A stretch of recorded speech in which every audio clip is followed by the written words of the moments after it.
ایک مرتبہ حضرت سلیمان کی سواری کسی جنگل سے گزر رہی تھی۔ وہاں ایک بوڑھا شخص بیٹھا لکڑیاں کاٹ رہا تھا۔ اس مشقت سے اس کا پورا جسم پسینے سے شرابور ہو رہا تھا۔ سلیمان علیہ السلام کو اس بوڑھے پر بڑا ترس آیا۔ انہوں نے اپنی سواری روکی اور بوڑھے سے اس کا نام پوچھنے لگے۔ بوڑھے آدمی نے اپنا نام سلیمان بتایا۔ سبحان اللہ! بے اختیار حضرت سلیمان علیہ السلام کی زبان سے نکلا، ایک سلیمان کو اللہ نے اتنا بڑا بادشاہ بنایا، جبکہ دوسرا سلیمان بڑھاپے میں لکڑیاں کاٹ کاٹ کر اپنا پیٹ پالتا ہے۔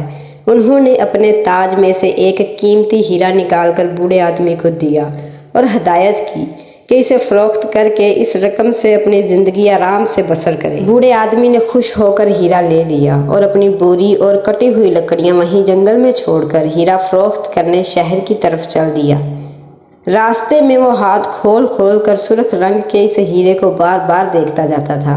اچانک ایک چیل آئی اور سرخ ہیرے کو گوشت کا ٹکڑا سمجھ کر اس کے ہاتھ سے لے اڑی۔ بوڑھے کو بہت افسوس ہوا۔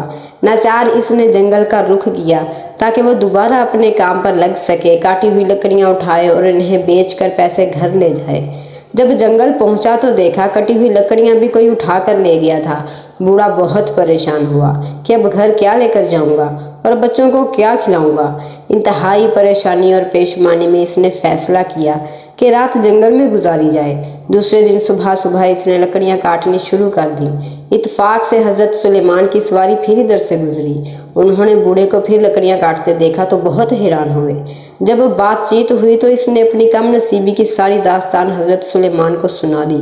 حضرت سلیمان علیہ السلام نے اپنے تاج سے ایک اور ہیرا نکال کر اس کو دیتے ہوئے فرمایا، اب اس کو احتیاط سے رکھنا۔ بوڑھے آدمی نے اس مرتبہ ہیرے کو اچھی طرح مٹھی میں دبا لیا اور سیدھا اپنے گھر جانے کا ارادہ کیا۔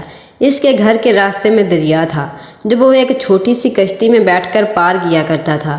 اس روز اتفاق سے دریا میں پانی زیادہ تھا۔ ہلکی سی طغیانی آئی اور کشتی ڈولنے لگی۔ اپنی جان بچانے کی فکر میں ہیرا اس کی مٹھی سے نکل گیا اور پانی میں گر گیا۔ اسے بڑا افسوس ہوا۔ گھر جانے کے بجائے اس نے دوبارہ جنگل کی راہ لی اور لکڑیاں کاٹنے بیٹھ گیا۔ حضرت سلیمان علیہ السلام تیسری بار اس طرف سے گزرے تو دیکھا کہ بد نصیب بوڑھا پھر بیٹھا لکڑیاں کاٹ رہا ہے اور بری طرح کانپ رہا ہے۔ آپ کو تجسس ہوا اور پھر اس کا حال معلوم کرنے کے لیے رکے۔ بوڑھے آدمی نے روتے ہوئے پوری روادات سنائی اور عرض کیا، آج تیسرا دن ہے، نہ لکڑیاں بیچ سکا اور نہ گھر جا سکا، خود بھی فاقے سے ہوں اور گھر والوں پر خدا جانے کیا بیت رہی ہوگی۔ حضرت سلیمان علیہ السلام اس کی آب و بیتی سے متاثر ہوئے۔ ایک اور ہیرا جو پہلے دونوں ہیروں سے بڑا اور قیمتی تھا اس کو دیتے ہوئے فرمایا، اس مرتبہ کسی ایسی جگہ رکھنا جہاں سے یہ ہیرا ضائع نہ ہو۔ بوڑھا پہلے ہی 2 مرتبہ چوٹ کھائے ہوئے تھا۔ اس بار اس نے ہیرے کو اپنی پگڑی میں باندھ لیا۔ حضرت سلیمان علیہ السلام اپنے لشکر کے ساتھ آگے بڑھ گئے اور بوڑھے آدمی نے اپنی راہ لی۔ ابھی تھوڑی دور ہی گیا ہوگا کہ سامنے سے ایک گھڑ سوار مسافر آتا ہوا دکھائی دیا۔ بوڑھے نے احتیاطاً اپنی پگڑی کو مضبوطی سے سر پر جما لیا۔ مسافر کو بوڑھے کی اس حرکت سے شک ہو گیا اور وہ سمجھ گیا کہ ضرور اس کی پگڑی میں قیمتی چیز ہے۔ وہ ایسی چالاکی سے بوڑھے کے قریب سے گزرا کہ اچک کر اس کی پگڑی اتار لی اور گھوڑا جڑا دیا۔ بوڑھا بہت چیخا چلایا لیکن وہاں اس کی مدد کرنے والا کوئی بھی نہیں تھا۔ حضرت سلیمان علیہ السلام کا لشکر ابھی اس کی نظروں سے اوجھل نہیں ہوا تھا۔ ناچار دوڑتا دوڑتا لشکر تک پہنچا اور چیخ چیخ کر سلیمان علیہ السلام کو دہائی دینے لگا۔ ان کو خبر ہوئی تو انہوں نے اسے بلا کر حقیقت دریافت کی۔ تب بوڑھے آدمی نے رو کر کہا، حضرت آپ نے مجھ پر مہربانی کر کے کہیں کا نہیں چھوڑا، بلکہ جو کچھ میرے نصیب میں تھا وہ بھی مجھ سے لے لیا۔ میرے نصیب میں محنت کی روزی لکھی تھی، آپ نے مجھے اس سے نجات دلانا چاہی، یہ خدا کو منظور نہ تھا۔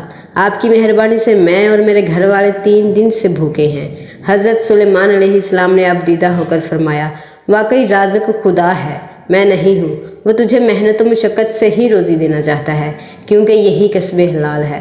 بوڑھا بولا، بے شک کسب حلال اسی کو کہتے ہیں۔ ناظرین، اگر اسی طرح کی اسلامی اور معلوماتی ویڈیوز آپ اور دیکھنا اور سننا چاہتے ہیں تو میرا چینل سچی اچھی باتیں ضرور سبسکرائب کریں۔